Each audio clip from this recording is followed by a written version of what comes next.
Hi, thanks for joining me today. It's Geraldine from the Paper Puffin Studio, and today I'm going to show you how to make this fun fold card. It has a pocket and a bookmark. You can see how the card moves, and it stands for display. And on the back, you can place your sentiment or a message to the recipient. I hope you like the video. If you do, please remember to give it a thumbs up and to subscribe to my channel. Let's get started. Let's begin by reviewing all of the pieces that you're going to need to assemble this card. For the base of your card, you're going to need a piece of cardstock that measures 5.5 inches by 8.5 inches. You'll need a piece that measures 1 inch by 3 inches, and another piece of the same color measuring 1.5 inches by 5 inches. You're going to need 2 pieces that measure 3 1/8 by 3 3/8 inches. You're going to need 2 pieces that measure 3 inches by 3 1/4 inches. For the designer series paper, you're going to need a piece that measures 4 inches by 5 1/4 inches. You're going to need a piece that measures 1 7/8 inches by 6 3/4 inches. And then a piece that measures 1 1/4 inch by 4 3/4 inch.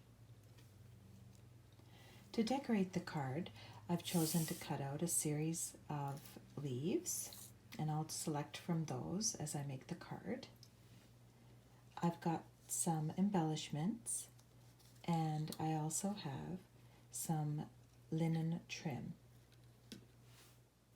Now, just so I can give you an idea of how all these pieces will go together, I'm just showing you here that you're going to need to have your pieces laid out something like this. This is your base. This is where you're going to place your sentiment. This piece is going to go on the back where you could write a message. This piece here is what we're going to use to cut out the C-shaped frame that will go on the front here. And then these pieces will all work together to make the pocket and the bookmark for the card. Now we're ready to do the cutting and the scoring. So we're taking our base piece of cardstock. We're going to orient it so that the 5.5 inch part is at the top, and we're going to place it in our paper trimmer. We're going to be lining up the paper with the 1 inch mark on the right hand side. So I'm lining it up here. Because I'm going to be cutting at first, I'm going to move my scoring blade out of the way. I'm going to bring in my cutting blade, and I'm also going to tuck a piece of white cardstock in underneath this guard here so that I can clearly see the numbers that I'm following. I want it over to the side so that it doesn't interfere with the track, but I want to be able to see the 1 inch and the 5 1/4 inch mark clearly. I'm going to be cutting from the 1 inch to 5 1/4. So to make sure I don't accidentally cut the top portion, I'm going to lift a little bit here. I'm going to line up my blade with the 1 inch, and I'm going to begin cutting from 1 inch down to 5 1/4.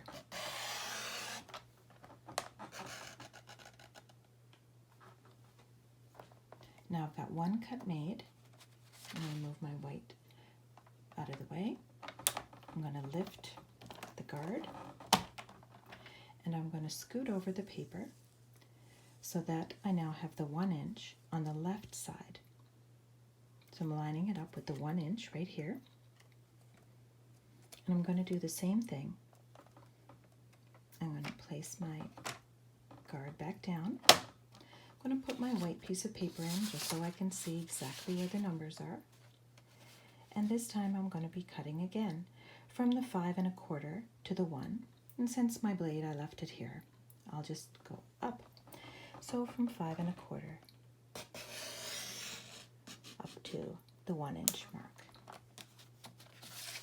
Now just to show you exactly what we've done here, we now have our piece of cardstock with a cut here and a cut here. Now we're ready to do some scoring. Now moving on to the next step, we want to start doing some scoring. So I've moved my scoring blade up to the top. I've got my paper placed into the trimmer so that you can see there's a cut line here and a cut line here. And I'm lining up my paper with the 1-inch mark on the left-hand side. I'm going to place the paper at that 1-inch mark. I'm then going to score from cut to cut. So lining up my scoring blade with the cut, I'm going to go from the cut to the cut. I'm then going to move my paper over to 2 inches and do the same thing. I'm going to be scoring from cut to cut. Now I'm moving my paper over to 4 1/4 inches. So 4 1/4. This time I'm going to be scoring above the cut line to the cut line, and then down here from the cut line below. So scoring from the top to the cut line, then raise, bring it down to the bottom. I'm going to score from the bottom up to the cut line. I'm then going to move my paper over again, this time to the 5 1/4 mark, and I'm going to be scoring from cut line to cut line. And then the last score is going to be at 6 3/8 all the way from the top to the bottom. Now just to show you what we've done here, we've got a score line from cut to cut, another score line from cut to cut, a score line from the bottom up to the cut line, a score line from the top to the cut line, another score line from cut to cut, and then a score line that goes all the way down. This next step will involve cutting the designer series paper so that we can make the C-shaped frame that goes on the front of the card. To do that, I've got my piece of designer series paper, which I previously cut at 4 inches by 5 1/4 inches, and I'm going to place it so that the short portion, the 4-inch portion, is at the top.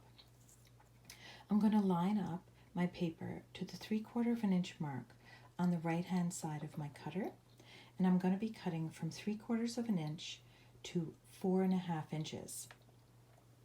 I'm going to need to line up my blade at the 3/4 inch mark and carefully cut down to 4 1/2 inches.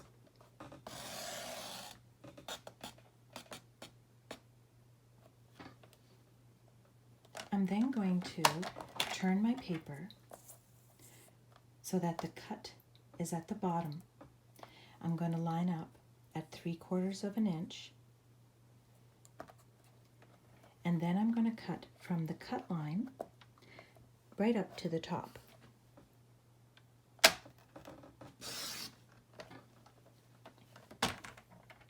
I'm now going to move my paper over. I'm going to line it up again at the 3/4 inch, but this time the 3/4 inch mark on the left-hand side. And I'm going to be cutting from the top to the previous cut at the bottom.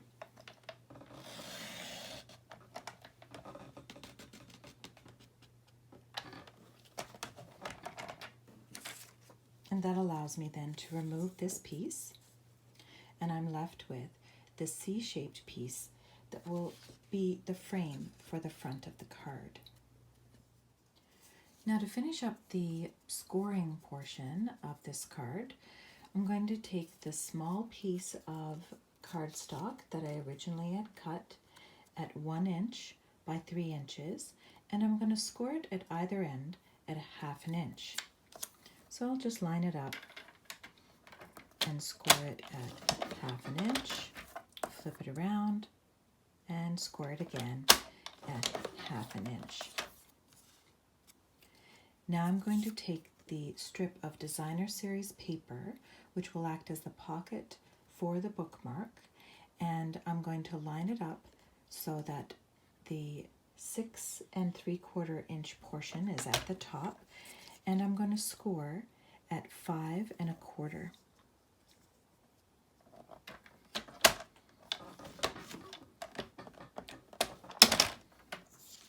Like so. Now what's going to happen here is I'm going to be burnishing and folding up. And because I really like this designer series paper on the back, this is going to form the pocket. I'm also going to burnish these 2 score lines, and this piece will fold around the pocket, like so. Now I'm going to start assembling the card and gluing pieces together. So I'm going to be attaching this C-shaped frame to the front here. I'm going to use liquid glue for this because I want to be able to move it around and position it exactly where I want it to go. I'm going to attach these 2 pieces and stamp the sentiment on the front, putting the embellishments on. I'm going to attach these 2 pieces and stamp a sentiment for the back of the card. And I'm going to go ahead and attach the designer series paper to the cardstock for the bookmark portion. I'll go ahead and do all that.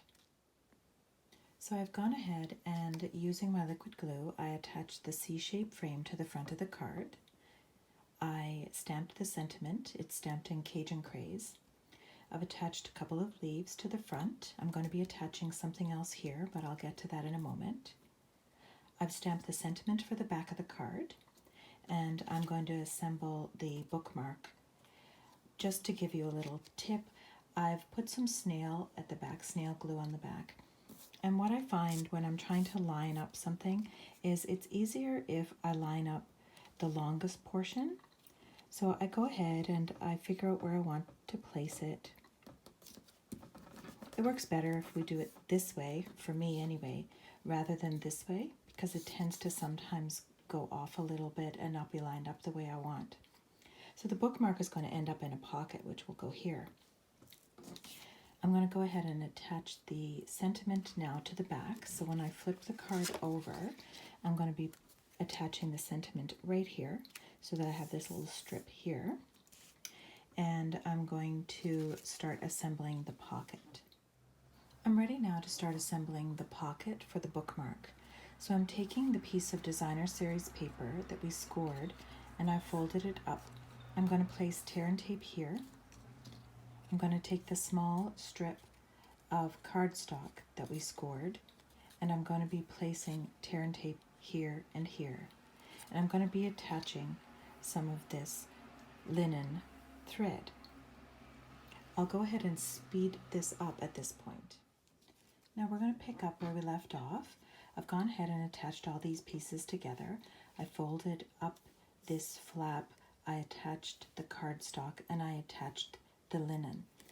I attached the linen with a couple of glue dots on the back, and you'll also notice I've got some tear and tape all set to go so I can attach the pocket to this portion of the card. I've also hole punched at the top of the bookmark, and I'm going to take the same linen that I used to wrap here, and I'm going to put it through the hole at the top and just pull it along like that. And then I'll trim it off so that it looks nice on the edges. So using my snips, I'll snip it like that. Now these pieces will go together like this, and I'll be attaching the pocket to the card.